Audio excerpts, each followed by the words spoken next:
नमस्कार। आज हमारे साथ हैं चाईबासा विधानसभा क्षेत्र से बहुजन समाज पार्टी बीएसपी के प्रत्याशी तुरी सुंडी, जो खुद को जनता के सामने तीसरे विकल्प के रूप में पेश कर रहे हैं। उनका कहना है कि क्षेत्र की जनता अब जेएमएम और बीजेपी से त्रस्त हो चुकी है और बदलाव चाहती है। तुरी सुंडी का मुख्य एजेंडा है शिक्षा और स्वास्थ्य सेवाओं में सुधार। आइए जानते हैं कि वे चाईबासा के भविष्य को लेकर क्या विचार और योजनाएं रखते हैं। हाँ, तुरी सुंडी जी नमस्कार। नमस्कार। सबसे पहले तो आपका हमारे चैनल में हार्दिक अभिनंदन है, स्वागत है।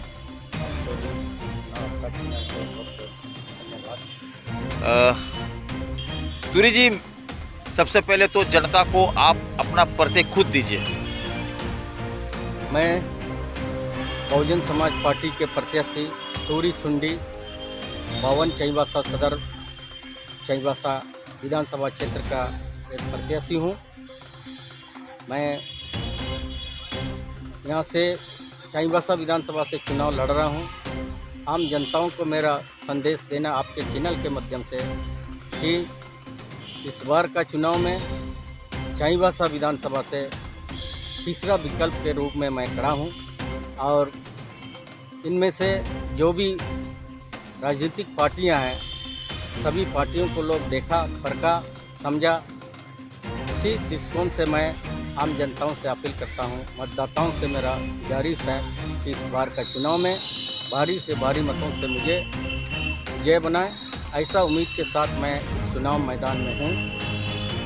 तुरी जी, सबसे पहले तो मैं और जनता जानना चाहती है कि आप किन मुद्दों के साथ जनता के पास जा रहे हैं। देखिए, जहाँ मुद्दों की बात है तो मेरा बहुजन समाज पार्टी इस देश का जो गौर बराबरी, सामाजिक एवं आर्थिक विषमता है, इसको समाप्त कर समतामूलक समाज बनाने का लक्ष्य है। लेकिन क्षेत्र के विशेषता चाईबासा विधानसभा में मुद्दों तो अनेकों हैं।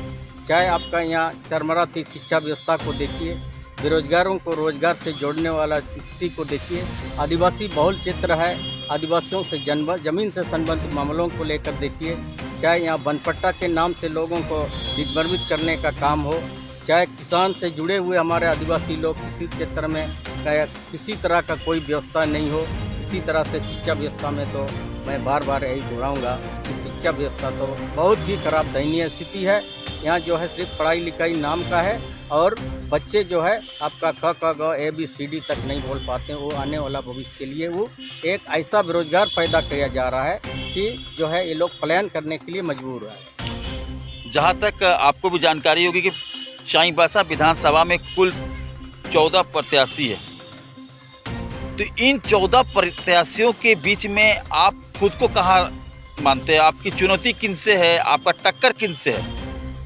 14 में से सिर्फ 2 मेरे बीच में है, एक जेएमएम, दूसरा बीजेपी। इसके बीच में त्रिकोणीय संघर्ष में मैं हूं और मैं समझता हूं कि बाकी जो ऐसे ही चुनाव मैदान में है, मैं इन्हीं के बीच में से तीसरा विकल्प के रूप में जीतने जा रहा हूं और आम जनता का रुझान भी मेरे ओर है, ऐसा मुझे उम्मीद है। देखिए, एक सवाल यहाँ बनता है कि एक पार्टी आपने जेएमएम कहा, जिसका मुख्यमंत्री उसके लिए प्रचार कर रहा है, एक है बीजेपी, उसका प्रचार प्रधानमंत्री कर रहे हैं, एक मुख्यमंत्री प्रचार कर रहा है, एक प्रधानमंत्री प्रचार कर रहा है, और आपके साथ में कौन है? आप कैसे अपने आप को तीसरा विकल्प के रूप में जान रहे हैं? क्या आपका प्राथमिकता क्या है? इसलिए अपने आप को तीसरा विकल्प के रूप में मानता हूं क्योंकि बहुजन समाज पार्टी देश की सबसे बड़ी, बिल्कुल तमाम पार्टियों से अलग विचारधारा की पार्टी है। यानी जेएमएम चाहे बीजेपी, इनकी विचारधारा से मेरा आज से बिल्कुल अलग विचारधारा हैं। इसी मुद्दों के साथ में मैं स्वयं यहाँ पर जो है, चाहे दीपक बिरुवा जी हैं, चाहे आपका गीता बलमुखी जी हैं, इन दोनों के बीच में मैं मुद्दों के आधार पर, चाहे बोलिए चाहे देश की विचारधाराओं की पार्टी के साथ बोलिए, मैं उसमें स्वयं तीसरा विकल्प के रूप में काफ़ी। तुरी जी, सभी पार्टी अपना अपना मैनिफेस्टो बना रही है और मैनिफेस्टो के हिसाब से योजनाएं हैं उनके पास में। आपकी ऐसी कौन सी योजना है जो आप जनता को देना चाहेंगे, बताना चाहेंगे? मैं अगर यहाँ से आम जनता के थ्रू से विजय हासिल होती है तो सर्वप्रथम मैं विशेषता के रूप में बोलिए, चाहे मुद्दा के रूप में बोलिए, चाहे लक्ष्य मेरा है, सर्वप्रथम मेरा शिक्षा पर फोकस करूंगा। मैं शिक्षा को ऐसा गुणवत्ता शिक्षा देना चाहता हूं जो नवोदय विद्यालय या आपका नेत्रहाट विद्यालय के तर्ज में प्रत्येक प्रखंड में एक विद्यालय स्थापित करने का मेरा लक्ष्य है, जिससे मैं वहां से इंजीनियर, डॉक्टर, IPS ऑफिसर यानी DSC, BDO, CO इस तरह के बच्चों को तैयार करना चाहता हूँ। पिछले 6 महीना से यहाँ पर कुलपति नहीं है, यूनिवर्सिटी है, कुलपति नहीं है, इसको लेकर आप क्या कहेंगे? इसको लेकर तो मैं ये सोचूंगा यानी बोल सकता हूँ कि दावा के साथ JMM की सरकार हो या केंद्र की सरकार हो, JMM की सरकार इन शिक्षा पद्धति में जो है कमज़ोर करने का काम कर रहे हैं। जो हमारे यहाँ आदिवासी बहुल क्षेत्र है इस चाईबासा विधानसभा, इसको जो है निचले पायदान पर शिक्षा को ले जाने का मानसा है, इसलिए यूनिवर्सिटी का BC को जो है नियुक्त नहीं कर रहा है। अच्छा, एक सवाल और है कि आप जानते हैं, पूरी जनता जानती है कि हमारा चाईबासा है गोल्डन लाइन, यहाँ से राजस्व भारत सरकार को बहुत ज़्यादा मदद करती है। आप यहाँ पर में ट्रेन सुविधा को लेकर के या फिर अगर देखा जाए NH75E है जिसकी स्थिति बहुत ही दयनीय है, हम पानी ठीक से नहीं पहुँच पाते हैं 2 घंटा में, इसको लेकर क्या क्या कहना है आपको? इसमें तो दोनों राज्य सरकार और केंद्र सरकार दोनों को दोषी मानता हूँ, क्योंकि इन दोनों का लापरवाही से जो है NH का भी नहीं होना या ट्रेन का सुविधाएं नहीं देना केंद्र सरकार की मानसिकता दर्शाता है कि यहाँ के लोगों को ऐसी स्थिति रहने के लिए मजबूर करा कर। इसलिए ऐसा मेरा मानना है कि मैं यहाँ एक विकल्प के रूप में एक आवाज़ बनूंगा और बहुजन समाज का विचारधारा को आधार पर बाबा साहब डॉक्टर भीमराव अम्बेडकर या अभी नेतृत्व जिनका वान राष्ट्रीय अध्यक्ष मायावती जी का आस्था रखते हुए यहाँ के आम जनता मुझे वोट देंगे, ऐसा उम्मीद के साथ। अभी एक सवाल और बनता है, जैसे कि अभी आपने हम लोगों ने NH की बात की, रोड से की बात किया, स्वास्थ्य क्षेत्र, चिकित्सा, इसकी स्थिति को लेकर आप क्या कहेंगे? चिकित्सा की स्थिति भी यहाँ देखें, सदर हॉस्पिटल में है, हमेशा बार बार जाते रहता हूँ, देखता हूँ, या चाहे MGM बोलिए जमशेदपुर का स्थिति ज्यों के त्यों है। यहाँ सुधार करने के लिए सरकार का कोई इच्छा शक्ति नहीं है, जिसका परिणाम जो है यहाँ के बोले बाले सीधा साधा आदिवासी लोग जो उस जगह पे जाते हैं तो जो मृत्यु के शरण स्थल पर ही जाते हैं सब लोग। यहाँ की व्यवस्था बिल्कुल चरमराया हुआ है। अंत में आप अगर विधायक बनते हैं तो सबसे पहला काम क्या करेंगे?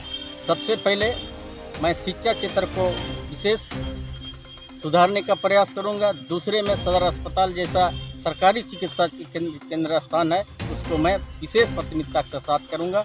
तीसरा करूंगा तो शिक्षा, हम लोग आदिवासी लोग हैं, आदिवासियों को शिक्षा कृषि से जोड़ने के लिए पानी का व्यवस्था करने के लिए विशेष प्राथमिकता। अगर आपने आदिवासी शब्द यूज करते हुए सरना कोड को लेकर भयानक लड़ाई चल रही है, दो पार्टी आपस में कह रही है कि हम जीतेंगे तो सरना कोड होगा, ऐसा होगा वैसा होगा, आप क्या कहना चाहेंगे?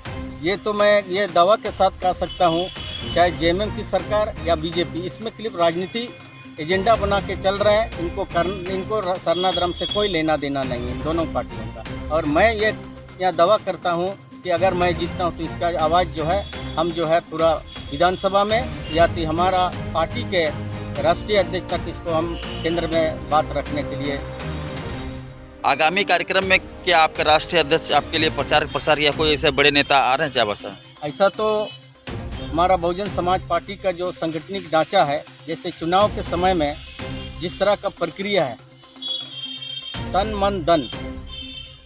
मन धन यहाँ के आम जनताओं का जो स्थिति है, हमको जो मिल रहा है उसी से मैं प्रचार कर रहा हूँ। अगर मैं बड़े नेता को बुलाता हूँ यानी राष्ट्रीय अध्यक्ष बान मायावती जी को बुलाता हूँ या केंद्र सरकार के और भी यहाँ प्रभारी लोग हैं, इन लोग को बुलाता हूँ तो इनके लिए जो करोड़ों रुपया खर्चा होता है, लाखों रुपया खर्चा होता है, वो हम बेयर नहीं कर सकते हैं। इसलिए हम अपने ही दमकम पर लड़ाई लड़ कर के जीतना चाहता हूँ। आम जनताओं का हर जन समस्या का समाधान मैं हूँ। इसलिए हम जो उनका संदेश तो आप लोग का माध्यम से, प्रेस के माध्यम से आम जनता को दिया हूँ कि बहन जी का जो संदेश है, जो मतदाता आप लोग जागरूक होकर हमें वोट दें। अंत में आप जनता को क्या संदेश देना चाहेंगे? बस आम जनता को मैं बहुजन समाज पार्टी के प्रत्याशी होने के नाते तीसरा विकल्प के रूप में मुझे चुने और हमें बारी से बारी मतों से, साथ ही साथ तन मन धन से सहयोग दे करके वो हमको विजय श्री बनाने के लिए हमें जिताएं। इन्हीं शब्दों के साथ पुनः जय भीम जय ज्वार। और आपको भी आपका चैनल को भी मैं बहुत बहुत धन्यवाद। धन्यवाद। अगर आपको ये वीडियो पसंद आया हो तो इसे लाइक करें, अपनी राय कमेंट में बताएं और चैनल को सब्सक्राइब करना न भूलें ताकि आप तक पहुंचती रहे हर नई जानकारी।